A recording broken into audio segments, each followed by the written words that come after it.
میں اللہ کے قربان جاؤں، صدقے جاؤں کہ اس نے بھی توبہ کا دروازہ ایسا کھلا رکھا ہے، نہ کوئی عدد کی قید ہے، نہ کوئی عمر کی قید ہے، نہ یہ کہتا ہے 1000 دفعہ توڑ دی تو پھر قبول نہ ہوگی، نہ یہ کہتا ہے 60 سال عمر گزر گئی تو پھر توبہ قبول نہ ہوگی، بلکہ کہتا ہے ما لم یغرغر، جب تک تیرے گلے کا سانس باقی ہے تیری توبہ کا انتظار رہے گا۔ اور پھر ساتھ یہ کہتا ہے کہ تو اتنے گناہ کر کے زمین سے اٹھا کر آسمان کی چھت کو لگا دے، پھر ایک دفعہ کہہ دے یا اللہ معاف کر تو میں سارے ہی معاف کر دوں گا، ولا ابالغ، مجھے پرواہ بھی نہیں ہوگی، پرواہ بھی نہیں ہوگی۔ میرا ایک شاگرد ہے کراچی میں، اس کے مسجد کے ساتھ ایک عورت تھی، وہ لڑکیاں سپلائی کرتی تھی، کس قدر بدترین کام۔ اس نے، میرے شاگرد نے اس عورت کے بیٹے سے دوستی لگائی اور اس کو میرے بیان کی کیسٹ دے دی۔ اس نے کہا یہ سن لینا۔ اس نے گھر میں جا کے لگا لی، اس کی ماں کام کرتے ہوئے چلتے پھرتے سن رہی، کانوں میں آواز پڑ رہی۔ تھوڑی دیر کے بعد وہ آ گئی، کہنے لگی مجھے بھی سنا، تو اس نے سنی، پھر کہنے لگی دوبارہ سنا، پھر دوبارہ سنی، پھر کہنے لگی ایک دفعہ اور سنا، پھر ایک دفعہ اور سنی۔ کہنے لگے یہ کون ہے؟ کہ پتہ نہیں کون ہے۔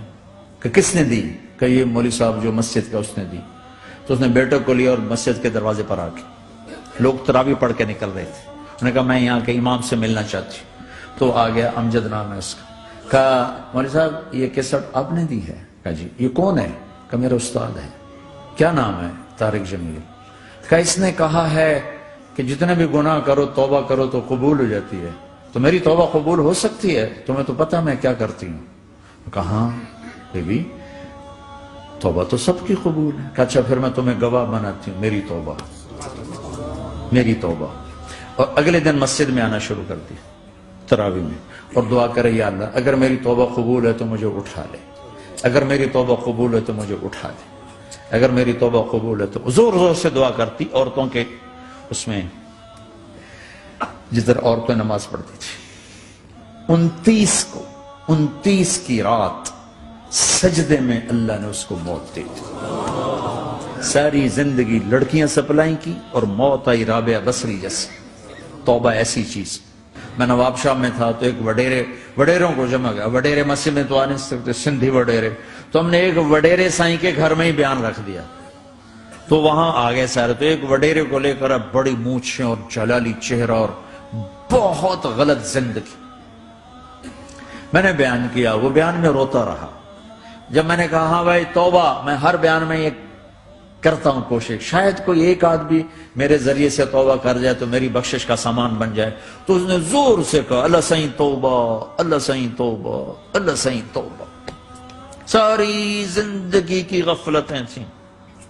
گھر گیا اور یہ ظہر پہ بیان ختم ہوا ہے اور مغرب پہ اس کی موت واقع ہو گئی۔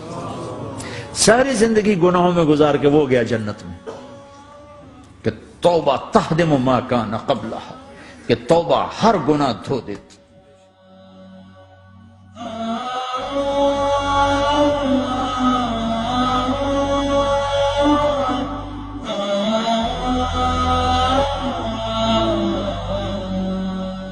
محبوب یزداں، محبوب یزداں، محبوب یزداں، محبوب یزداں، مولایا صلی وسلم دائما ابدا علی حبیبک خیر الخلق کلہم۔